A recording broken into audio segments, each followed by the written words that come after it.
In February this year, Cell Worlds wowed us with their documentary and exhibition, which brought the microscopic world of the cell outside of the lab to a new audience. We had the chance to interview co-founders Renaud and Terence, find out more about the Cell Worlds project, their future plans, and how they got into science communication. When we recorded this interview, we weren't planning to release the audio, but we felt that in this format you can better feel the passion and excitement from both Renaud and Terence. We apologise for some issues with sound quality, and please note that there are a couple of swear words in the recording. Okay, now we're going to dive straight in with the interview.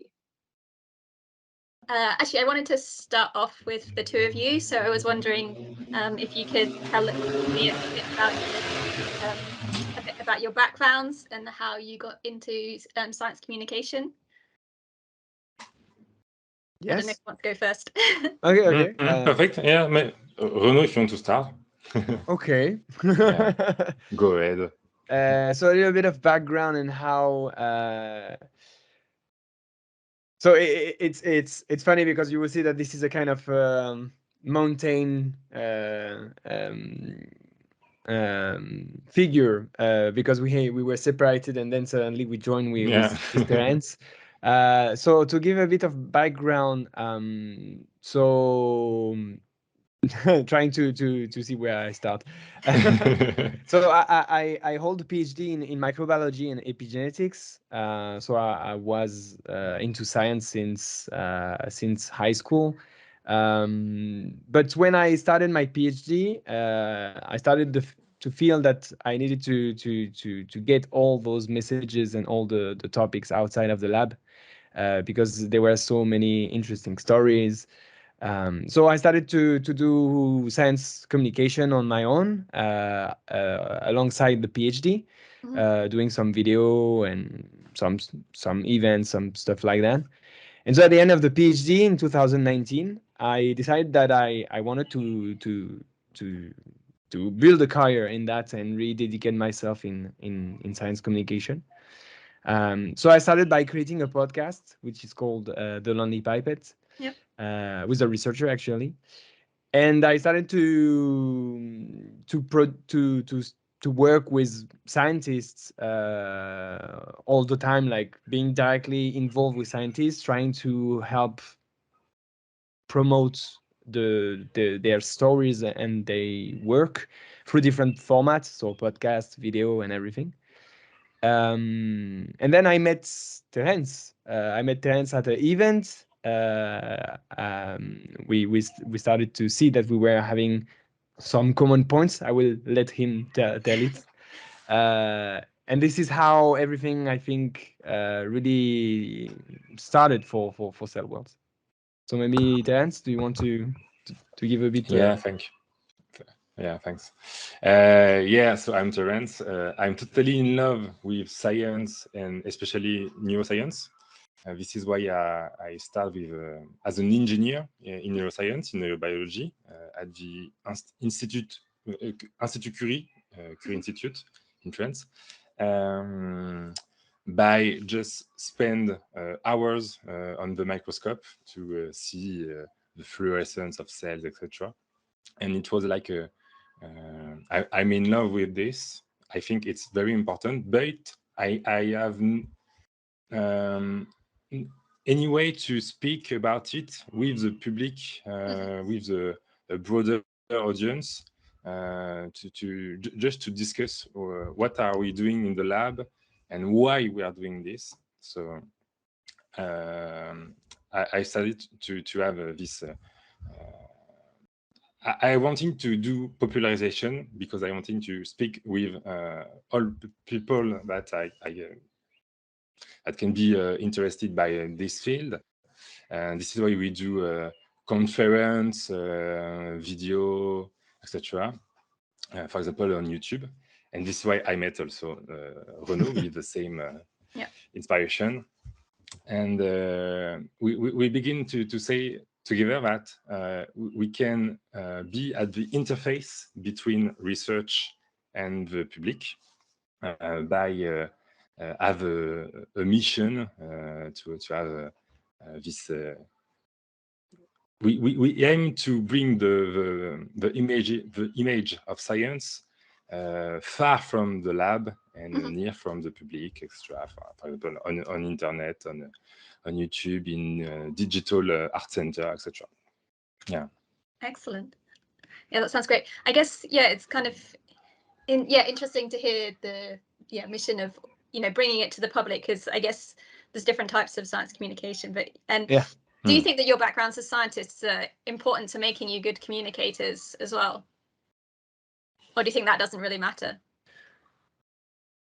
I think in the perspective of Cell Worlds, I mean, I think we, and you stop me if I don't say it right, Terence. I think we don't believe that you absolutely have to be a scientist to do that. But the good point of being a scientist and being former scientists, because now we are completely dedicated in science communication. We left research to really do that. It's because we know the everyday life of scientists. We knew the problematics of them, like they don't have much time, they don't have much money to put the images abroad and everything. So we were like, okay, because we were together in the perspective of Cell Worlds, we were microscopists. We knew a bit how would think the scientists around that, and this is what we confirmed. We realized that we had this kind of ambition to put those images as far as possible, because we were sharing this frustration of having gigabytes of images without using them. Like some of them go to papers and other parts never left the lab. But they have stories and they are beautiful. So what do we do with this? So because we knew that, we just started to think, well, I mean, we are probably not alone, and many of them should maybe share this same feeling. So when we met with Terence, we realized that we had together a list on Twitter of scientists who were sharing already their images. So we just by assembling these two lists, we were having already a good list of people, inspiring people with good images and good stories that were willing to do that with us. So we just contacted them, and most of the time, I mean, all the time, they were just saying like, yeah, just do it. Let's take the images. Let's do this. Yes. Sorry, do you want to? Yeah. No, it's cool. But maybe another point is that, yeah, maybe we are lucky because we know what is a lab and how a lab works. But we really think that with just some methods, we can speak about science without having a big scientific background. And this is why we want to say, for example, in Cell Worlds, that anyone can understand and participate to understand this science. Yeah, it's a kind of open science, literally, and this is another message of our mission.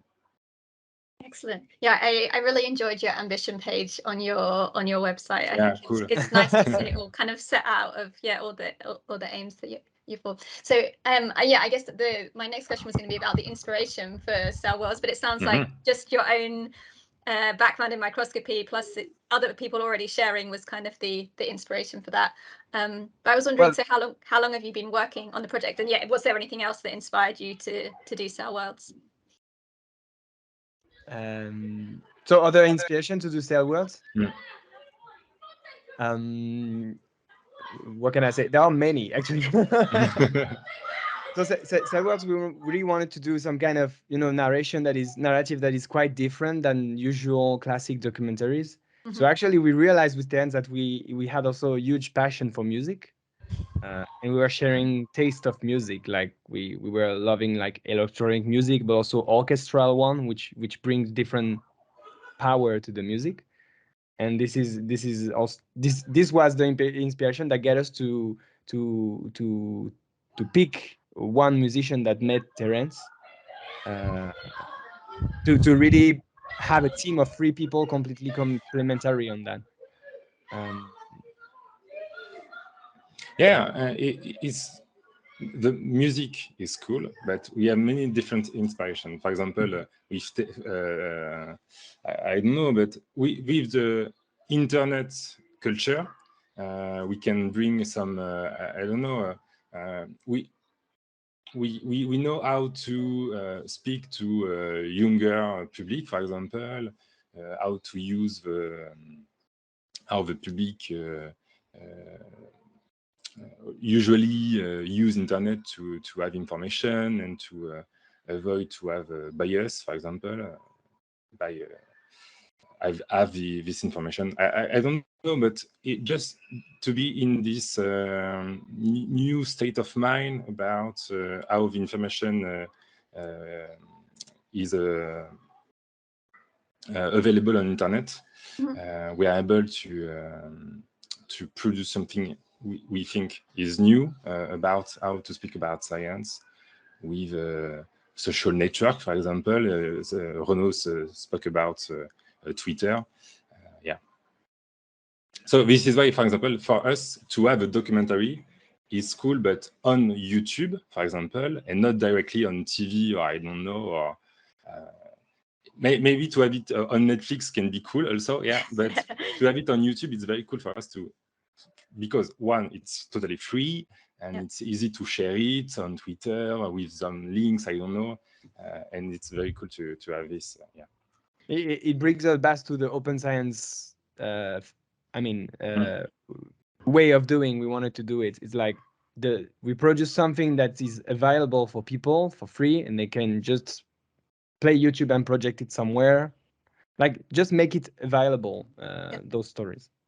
Yeah, I think that's it's definitely true. And I think the one thing that struck me about the documentary and about people's response to it is that it appeals to such a broad range of people. I think this is quite impressive that, you know, the scientists all love it. I mean, the scientists, they know those stories. They don't need to hear the stories, but they absolutely love the documentary. Yeah, and I think, the images and the music, it must be a huge part of that. But then I showed it to my kids, and my kids, they love it too. And, you know, they do like the story. They like the pictures as well, but they like the story of it too. And I guess it's quite impressive to have something with such a broad appeal. Was that something that you were aiming for, or a happy coincidence? Yeah, because especially the scientists become like a child or younger people in the brain when they saw the documentary, because they were like, oh yeah, this is why I love science. This is why I am a biologist. It's very funny. Yeah. One thing is, we built the documentary to target an audience that was consistent with the channel of Terence, because it's published there on his channel. That has involved since, but it's another topic. So we aim this audience, which is like adolescents, like teenagers, young adults. But it was quite a I don't know if we really anticipated it, but when we saw that children were looking at it, we were like amazed by that too. We were like, shit, this is working on them too. Like that's so cool. I mean, we were not like aiming children first, but that was a nice surprise. And another thing is like teachers also. Teachers, we received some messages of people that wanted to use it to introduce a lesson. Some people wanted to show it to the classes. So yeah, that was quite a good stuff. And the good thing is, like, the scientists became kind of ambassadors from it, because they were sharing everywhere. So in the sharing process, we were also really happy to see these huge efforts collectively together. So Great.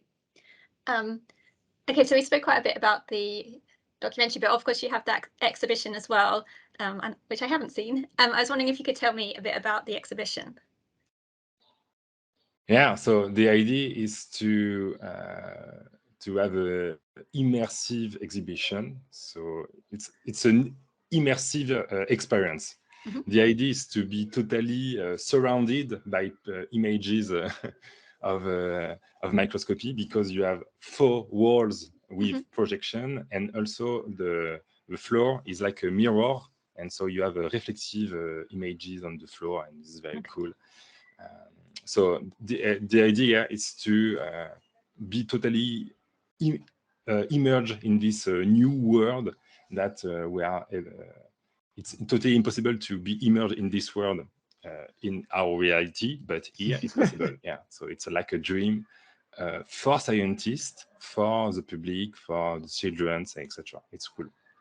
We did just because this is a fun fact story, and I really think we should bring it outside because it was we did a small launching for the exhibition, helped by the CNRS, the National Institute of Research in France.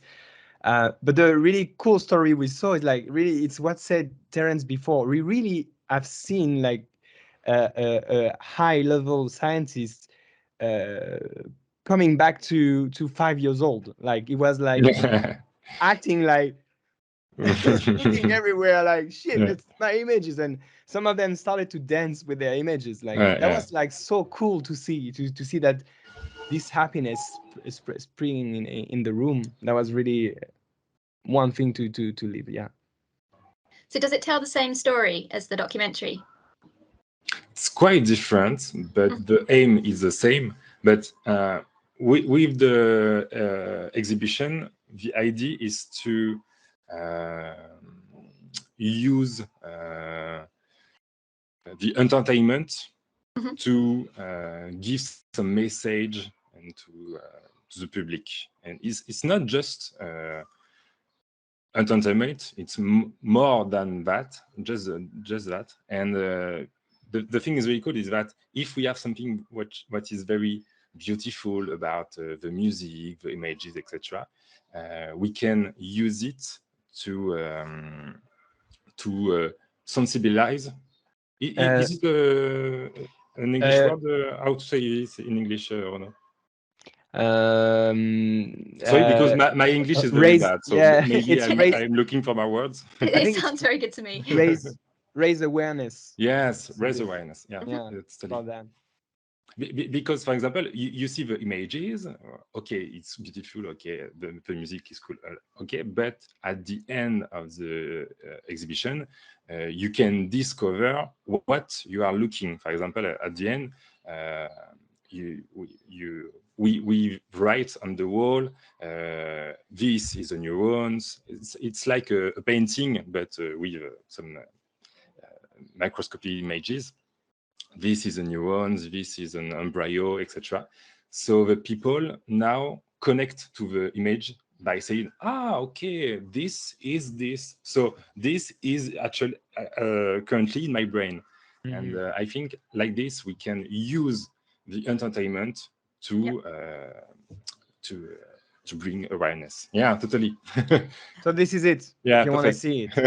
Yeah, I have seen a few pictures from Twitter of excited scientists there. But yeah, it does look amazing.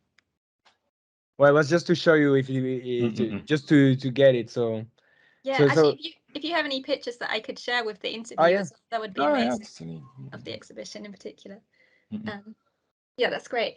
And yeah, I was wondering, I don't know if you want to share this or not, like just any kind of numbers in terms of the documentary or an exhibition, like the people involved, or, you know, how many people came or anything like that. But I understand if you don't want to share that information as well.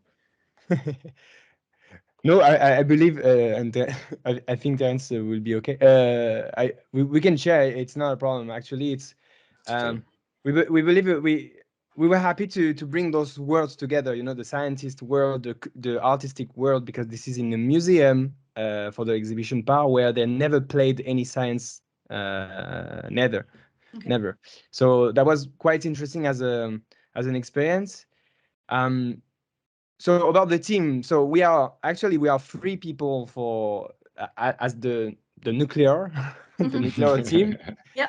Which is Terence here, Yuen Lerbe, which is the composer of the music, which role in the exhibition was really super important because we don't have a voiceover, so the music take the place of the voiceover, and it has to create a new narrative. And I, of course, and for the documentary, we gathered 2 other people for the voiceover. So this is 2 actress, professional actress that came with us in order to coach us about how we will put our voice on that. Also to see and to test the script, how it is it enough poetic, some you know, this kind of artistic layer a bit more. And then I guess this is all the team. Wow. This is 26 team international. So we have French team, but we have more than half of them that are not in France. Yeah, we just build it like the way it was going. So yeah, 26 team. We have great institute from France, so Institut Pasteur, CNRS, stuff like that. Yeah. But also we were happy to see that other high level universities and institute joined. Like we had the University of Cambridge, the HHMI in USA. Yeah. I don't remember all of them, but yeah, you have them listed. I have your list. yeah, okay, perfect. on the website. So Yeah. yeah, that's the team. And so for the number, I don't know which number you wanted to have. I'm just wondering if you knew that, you know, how many people, I guess I can look on YouTube of how many views you have, and also how many people attended the exhibition, because it's still running for quite a while yet, isn't it, as well? Yeah, it's running for 1 year, so it's until January 2023. So the numbers, we don't have them here, but we are expecting big numbers because the art museum has this kind of success normally, and so we will have this at the end. We just know that yeah, until now we just have the return of people tagging us on Twitter, sending us messages and everything, but we know, and Terence has seen this too, that classes are going to the exhibition. We were able to have some picture of some days there, so it's quite working for us, so it's quite good. Documentary, I think we reached 14,000 views, which was great, and quite quickly. One thing is, like, we keep working on sharing the documentary, so we are going to share it on a cinema soon. Oh wow. And we are trying to push it to festival and stuff like that to really aim new audience in new places. Still the same mission, trying to get those images to a public as far from the lab.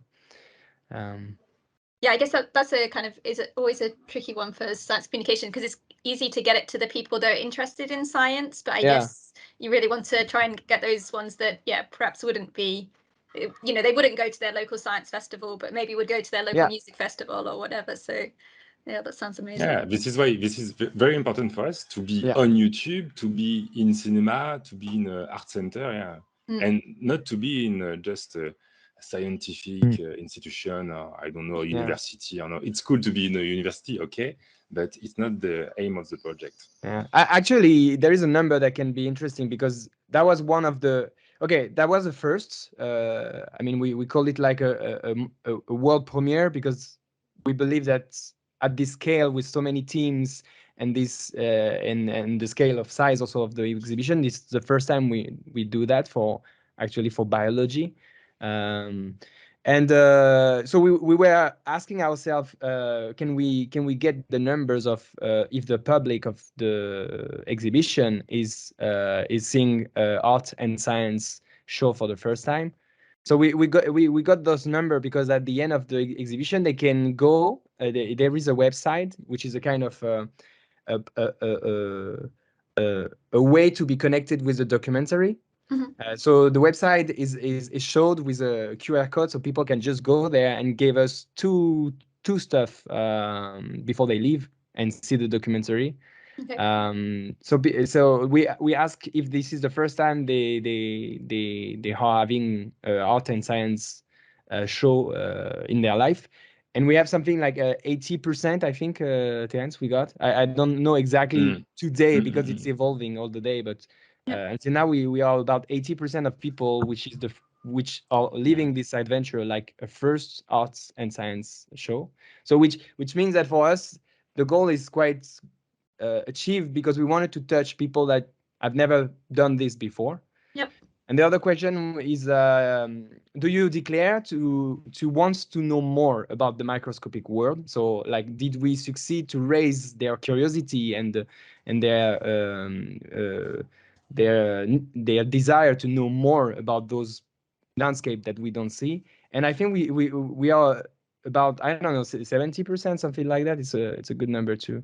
So for us it was good. I mean, this is what we wanted. Like, we wanted to see if we have at least an impact on the people there. 85. Yeah, I have it. That's really amazing. I'm surprised it's so high, actually. I would have guessed that, yeah, it would be a bit lower than that, but that's amazing. That's fantastic. I mean, the art center, the public, the main public are not scientists. That's also probably why. And this is also the reason why we wanted to go there. It's because we knew that it's not a place where we will touch firstly scientists, we will touch other kind of people. Yeah, I guess, yeah, it's really emphasizing that, yeah, location has been really key to your goal as well, of achieving your goals, not just having the beautiful documentary images that you have.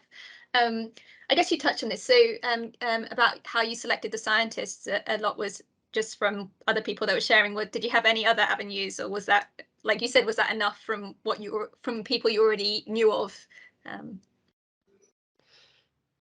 Yeah, it's I don't really know, because it's quite something which was constantly yeah, I don't know what to say this, because sometimes we already know the scientists on Twitter, and we ask to us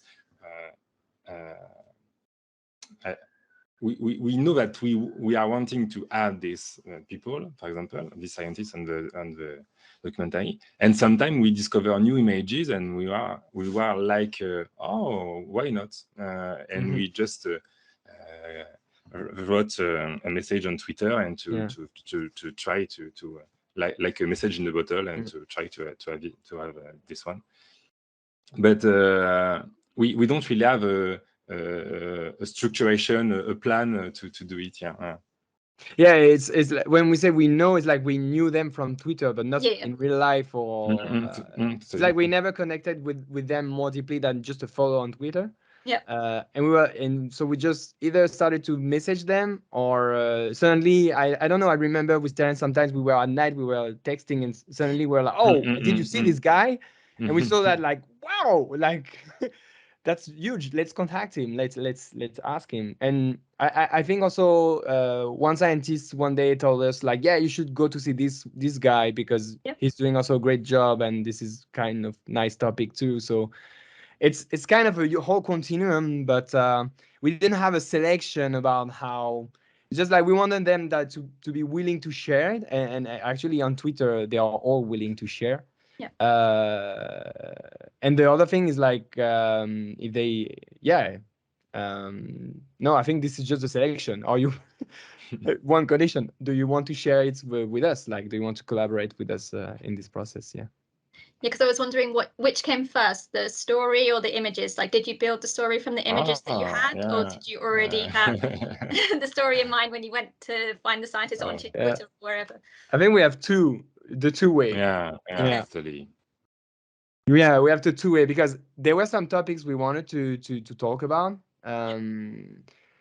or at least the large field. Like, we didn't know absolutely, but we, so we knew that we could find, or we could spend, like, looking around and see if someone connect with this topic. But yeah, there is the two. Sometimes it was just the images first, and like, yeah, we need to talk about that, because sometimes it's like we discover. I think one thing we should underline is, like, we really also discovered topics by this process. Like, we didn't knew everything before to start, because this is the scientist's message and their research, so they know the story. We were just looking for some cool stuff to share. Yeah, so Cell Worlds, it's like I don't know how to say this, it's like the theory of emergence, because it's the idea to not have a plan, but now the project is like this because we have many different blocks to build a wall, which is very diverse, but we don't have a plan for this. But this is cool. Definitely. And then I was wondering where you got funding to make this project from, and was that difficult to get? Yeah, we have two big fundings. It's like a 50-50.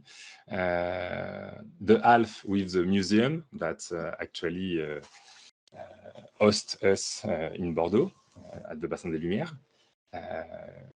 and the other part is from the National Cinema Center in France, which help us to do the documentary, and it was enough for us. But we know that we are lucky for this, because in France, or I don't know, maybe in the world, the popularization field is very complicated to have some funds to do some things. Yeah, so we are lucky. So actually, it was a selection for the French National Center of Cinema. They were looking for every type of projects between art and culture. So we just applied them, trying to be more clear as possible. Yep. And we got the support from them because they like the project. Yeah. Was it, I mean, I guess maybe given the funders this was essential, but was it also important to you that it was in French? Because obviously English really dominates the science world. Yeah, I was wondering if that was important to you as well. Like, would you have done that whatever, the funding or situation or whatever? I don't know. But I guess the French was because, first of all, we are French. Yeah. It was the easiest way to do it. But actually, so that's why there is subtitles in English. Like, we knew that we have to make it broader than just French, because it's not only French stories. French was because we are used to writing in French, and we were more able to do that in this short period of time, because it was like 1 year of production, which is quite short in the field. To really work on the sentences, on the poetic part, everything. But today so that's one thing we have underground now. Like, it's like, if we have an opportunity to found it, we would really love to have voiceover in English too, so we could really spread it more. But this require more funding, because it's like, it's a real talent. You have to pay people for that. And maybe some subtitles in Chinese as well, and the next step. Why not? This is what we're discussing. So for Totally. the company, we have this WeChat channel, because we would like to appeal more to the Chinese market, and that's something that we're kind of looking into as well. Yeah. Well, if someone wants to help us for that, because we don't know Chinese, we were thinking Spanish, because I can work a bit. My girlfriend is Spanish, so we were thinking maybe to work together to do that. But Chinese, it's like, unfortunately, we cannot do that for us. And I guess Google Translate will not work. Oh no. Okay, great. Let's see what we haven't covered. I guess I was wondering why you chose to make both an exhibition and a documentary. You didn't want to just focus on one of them. And then following on from that, any plans to take the exhibition on tour, or does it really depend on that exact room to have it in? Yeah, but I don't know if it's really linked to the story, the history of Cell Worlds, but now to have both sides, the exhibition and the documentary, for us, it's like just one big project. It's not two projects that are independent, and there are many links between the both. If you are in the exhibition, you can discover the documentary to continue your journey and to discover more about it. For us, it's just one big project. And for example, to bring Cell Worlds to the cinema and to have cinema experience, etc., is the same project, because we think that we have just the same images, because in the exhibition and the documentary, it's just the same images. It's quite the same music also. So this is why it's just one project, and we decline it. But maybe I don't know if you want to speak about the history of why we are doing like this. Yeah. It's like we started with the idea to do a documentary that has the code of a kind of, I don't like to say that, but I don't have another word to say it. It's like kind of immersive documentary. It's not immersive, but it's just like you don't have a face, a human face. You're just projected in a ecosystem that you don't know, and you the discover wildlife, the jungle. It's like Microscopic World is like another ecosystem you don't know, and we are bringing you toward it with a voiceover. And on the project, we were discussing and we were like seeing this kind of museum, and we're like, how cool it would be to have a cell that is like higher than you. And so we just contacted them, and at the end, when we thought about that, they're like, okay, we don't have to make it that they are independent, but they are kind of complementary. You can enjoy both of them without seeing the other.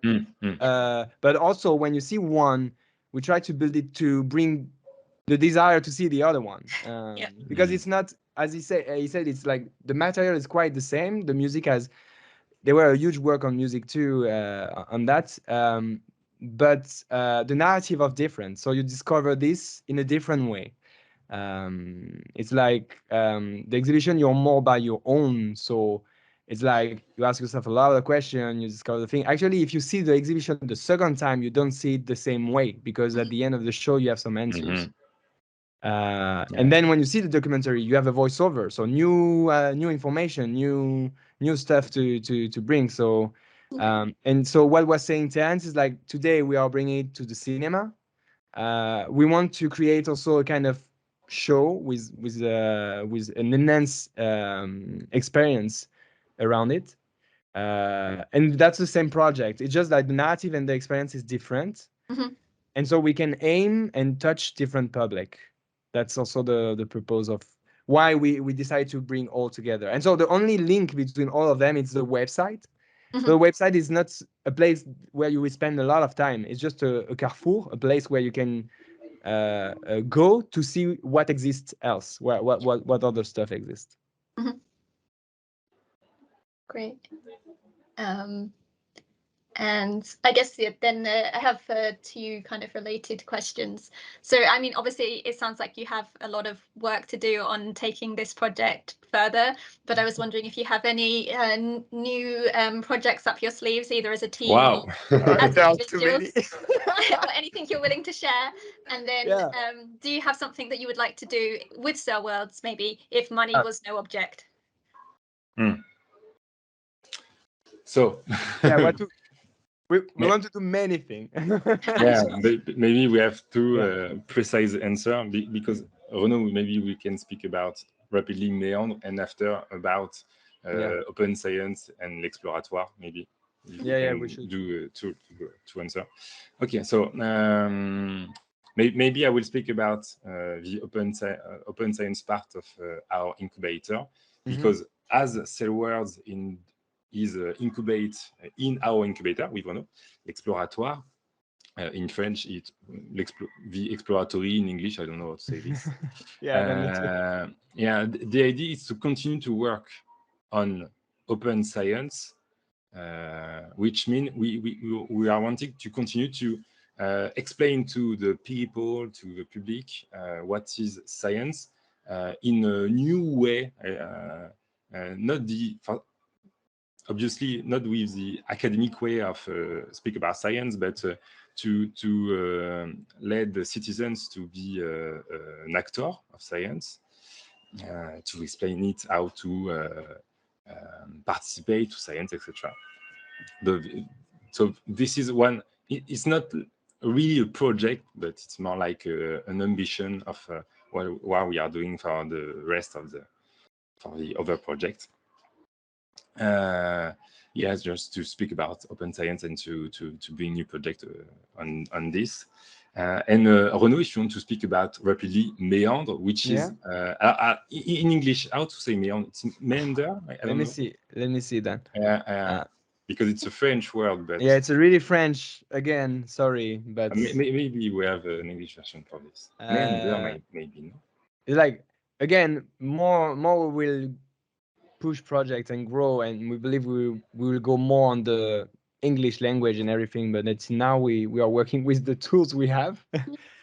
So same process for the yeah, this is meanders. I don't know. Okay. Yeah. Yeah. So it's aligned. So everything is connected. Like everything is aligned. It's all centered in this notion of open science, like opening the gates. Let's talk about science different way. Let's try to connect citizens with science in ways that are not boring, if I can say. More experience the science instead of just receiving it, you know. Yep. So Meander is the same team as Cell Worlds, and we decided to keep going together because we work well together. This is the different pieces of working, science popularization, culture, music, everything makes sense together. And so the other project is to talk about more another completely different topic, which Terence and so the composer UN are more specialized on, because it's how we can talk about neuroscience and emotions, human emotions, and human neurological mechanism, by talking about how can I say lost architecture and buildings. Okay. So in France we have a lot of this is patrimoine, you know. I don't know how we say that. Let me look in heritage. Heritage. Yeah, it's heritage. So because the name of the field, and after I can let you. Sure. The name of the field is Urbex, which is the contraction of urban exploration. Okay. The idea is to explore some abandoned places in the world. Yeah, go ahead. So yeah, you have a lot of places in countries, not only in France actually, that have those buildings that have history. They have a story. They have a past, and those buildings are left for many reasons and unclear reasons sometimes. But they have a lot of stories that we could share. And the thing is, like, if we decided we could bring this kind of urban exploration to talk about neuroscience, because when you put someone in these unknown places, it raises emotions. So we can see it and then we can explain it together. And this is how we want to do it, because the urban exploration is something that is quite spectacular when you see it on internet. It has the kind of only spectacular reputation. But for us, it's a way to talk about social science and neuroscience.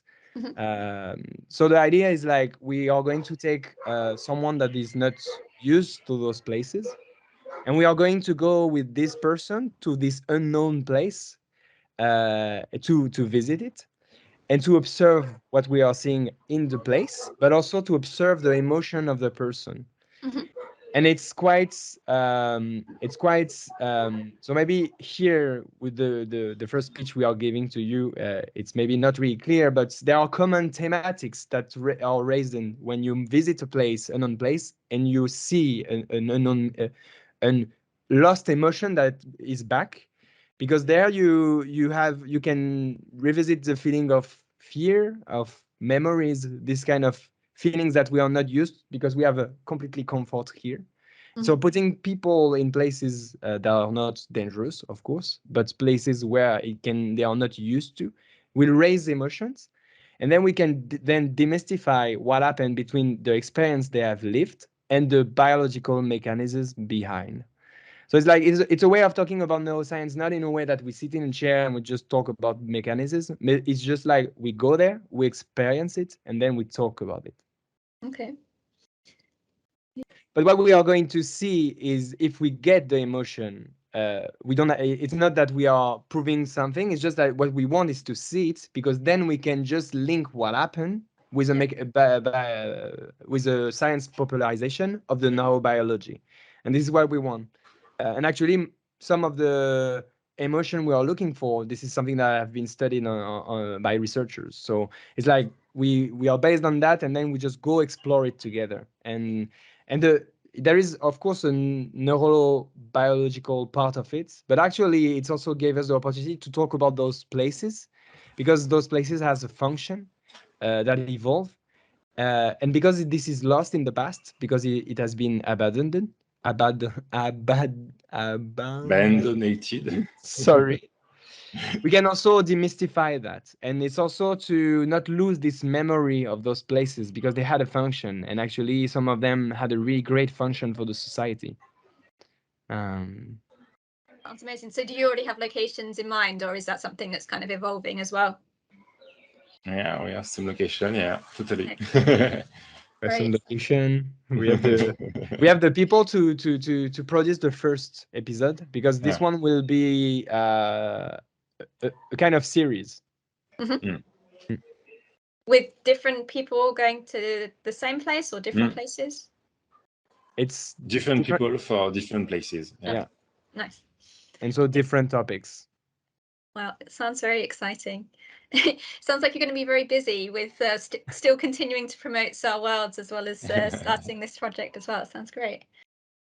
Thanks to Renaud and Terence for letting us do this interview and telling us all about their exciting Cell Worlds project, as well as their future plans. We hope you enjoyed the recording.